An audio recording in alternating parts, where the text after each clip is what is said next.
सहारनपुर गांव में नंदिनी अपने माता पिता के साथ एक छोटी सी झोपड़ी में रहती थी। नंदिनी के माता पिता बहुत ही ज्यादा गरीब थे। घर का खर्चा भी जैसे तैसे चल रहा था।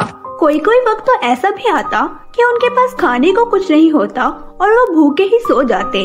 ऐसे ही समय बीत रहा था और नंदिनी की शादी की उम्र हो गई थी। नंदिनी के माता पिता नंदिनी की शादी के लिए हमेशा परेशान रहते। अगर नंदिनी को कोई देखने भी आता तो दहेज ना मिलने की वजह से मना करके चला जाता। फिर भी काफी रिश्ते देखने के बाद नंदिनी की शादी अजय नाम के लड़के से हो जाती है। नंदिनी के माता पिता बहुत ही ज्यादा गरीब थे, पर फिर भी उन्होंने नंदिनी की शादी के लिए कर्ज लिया और दहेज की सारी मांगों को पूरा किया। इतना सब कुछ करने के बावजूद भी नंदिनी के ससुराल वाले इतना दहेज पाकर खुश नहीं थे और नंदिनी की सास गोमती ने कहा, संजय, मैंने तो सोचा था इस नंदिनी का बाप हमें सोना चांदी भी देगा, पर दहेज में 2-3 सामान देकर हमारा मुंह बंद कर दिया। माँ, तुम ही कह रही थी अच्छा खासा दहेज मिलेगा, नहीं तो मुझे क्या पड़ी है ऐसी गरीब लड़की से शादी करने की। अब भुगतो इसको जिंदगी भर। और हाँ माँ, उस नंदिनी को मेरे रूम से निकालो। झोपड़ी में रहने वाली अच्छे खासे रूम में रह रही है। मैं भी देखती हूँ कैसे दहेज नहीं लाती है। जब तक दहेज में 25 तोला सोना और तेरे लिए एक कार नहीं लेकर आ जाती, मैं इसका जीना मुश्किल कर दूंगी। बस तू देखता जा बेटा। माँ, तुम्हें जो भी करना है करो, पर उसे मेरे कमरे से बाहर निकाल दो। नंदिनी कमरे में बैठी हुई ये सब कुछ सुन रही थी और रोने लगी। दूसरे दिन, क्यूरी, रसोई में क्या कर रही है?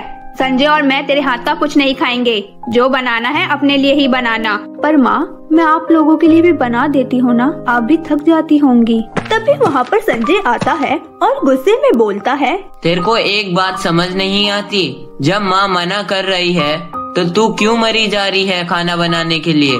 हमसे तेरा कोई मतलब नहीं है। मैंने तो बहुत बड़ी गलती कर दी तुझ जैसी छोटी घर की लड़की से शादी करके। बेचारी नंदिनी उन दोनों की ये बातें सुनकर बहुत ज्यादा रोने लगी। एक दिन नंदिनी अपने माता पिता के घर जा रही थी तो उसकी सास गोमती ने कहा, नंदिनी, मायके जा रही है तो अपने बाप को बोल दियो 2 लाख रुपए दे दे और पैसे लेकर ही आइयो, नहीं तो मत आइयो। मैं अपने बेटे की शादी किसी और से करवा दूंगी। अपनी सास गोमती की ये बातें सुनकर फिर नंदिनी अपने माता पिता के घर चली जाती है, पर उनके हालात देखकर नंदिनी उनसे कुछ नहीं कह पाती है और वापस अपने ससुराल आ जाती है। नंदिनी को आता हुआ देख उसकी सास गोमती ने कहा, आ गई नंदिनी, ला चल जल्दी से पैसे दे।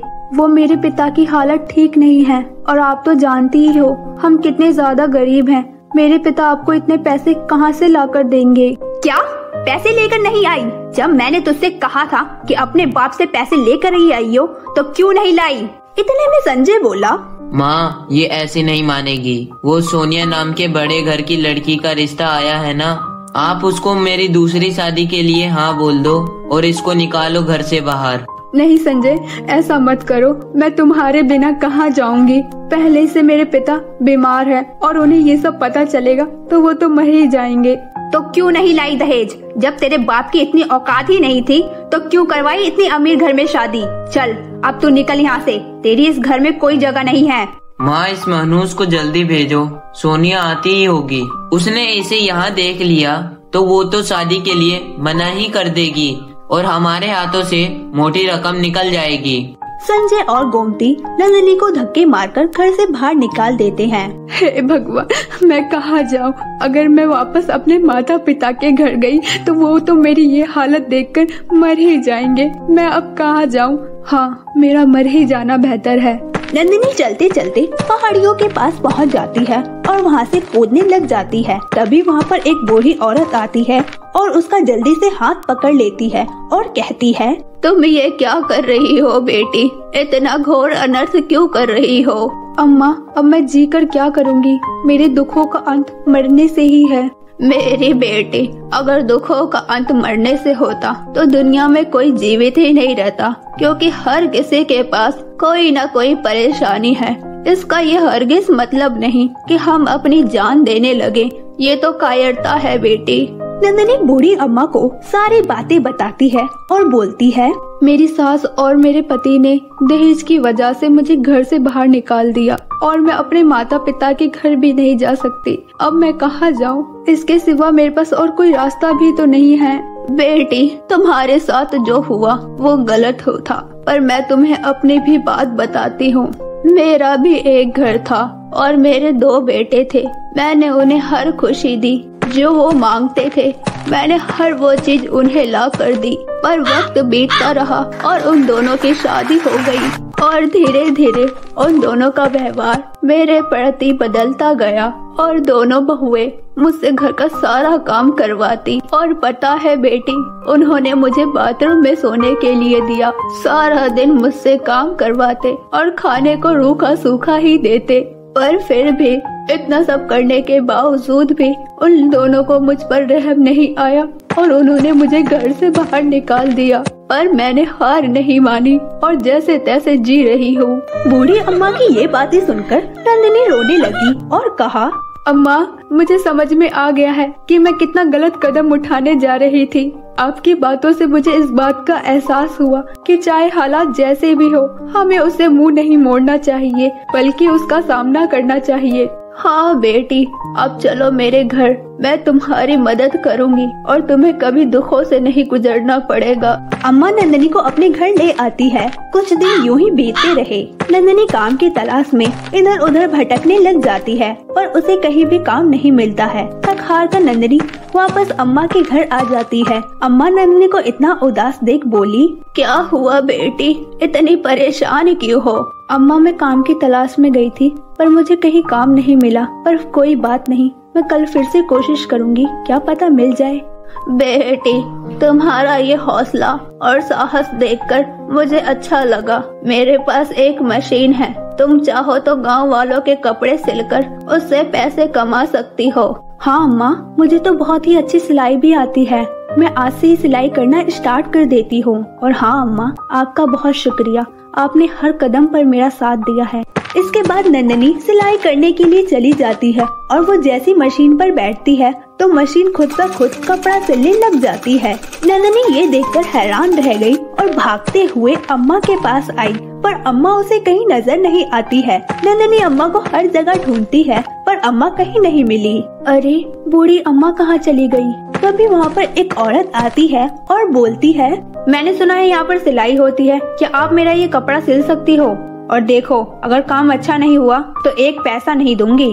जी ठीक है, मैं आपका कपड़ा एकदम अच्छे से सिलूंगी, आपको कोई शिकायत का मौका नहीं दूंगी। इसके बाद नंदिनी सिलाई करने के लिए बैठ जाती है और जैसा कि सूट सिलना था वो मशीन खुद ब खुद वो सूट सिल देती है। ये देखकर नंदिनी को समझ आ जाता है कि वो मशीन जादुई मशीन है और वो अम्मा भी कोई चमत्कारी औरत थी। धीरे धीरे नंदिनी चर्चों में आ गई। गांव के सभी लोग नंदिनी से ही सिलाई करवाते। नंदिनी ऊंचाइयों की सीढ़ियां चढ़ती गई और उसने एक बड़ी सी फैक्ट्री खोली और देश विदेश डिजाइनर कपड़े सिलकर भेजने लगी। फिर कुछ दिनों बाद नंदिनी अपनी कार में बैठकर कहीं जा रही थी। तभी वो देखती है सड़क पर बहुत ज्यादा भीड़ थी, तो नंदिनी भी उस भीड़ में गई तो वो देखती है कि उसकी सास गोमती सड़क पर गिरी हुई थी और उसका पति संजय मदद के लिए पुकार रहा था। ये देखकर नंदिनी चौंक गई और बोली, आप दोनों की ये हालत, और माँ जी को क्या हुआ है?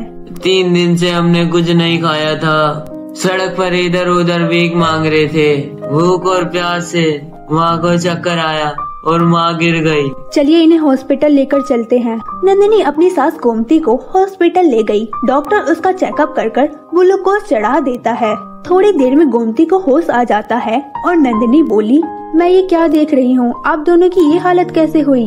उसका पति संजय उदास होकर बोला, ये कहीं न कहीं हमारे कर्मों का फल है, हमने तुम्हारे साथ इतना बुरा किया। नंदिनी, संजय बिल्कुल ठीक कह रहा है। सोनिया हमारा सब कुछ लेकर विदेश भाग गई। हमने तुम्हारे साथ बहुत गलत किया बेटी, हम तो माफी के लायक भी नहीं हैं। माँ जी, संजय आप दोनों ऐसा मत बोलिए, मुझे आप दोनों से कोई शिकायत नहीं है।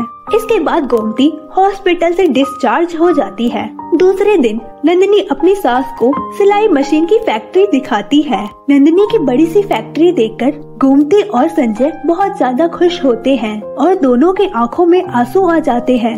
बहू, हमें माफ कर दो और हमारे साथ ही रहो। अब तुम्हें हमारे से किसी चीज की परेशानी नहीं होगी। हम बदल गए हैं, हमें समझ में आ गया है रिश्तों का सच्चा सुख पैसों से नहीं खरीदा जा सकता। बेटी, हमें माफ कर दो। नहीं नहीं माँ जी, आप दोनों मुझसे माफी मत मांगिए।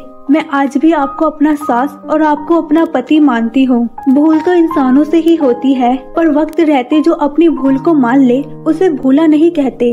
नंदिनी अपनी सास और पति को माफ कर देती है और सारा परिवार उस दिन से खुशी खुशी रहने लग जाता है। तो मेरे प्यारे दोस्तों, कैसी लगी आपको हमारी ये कहानी? हमें कमेंट कर जरूर बताएं।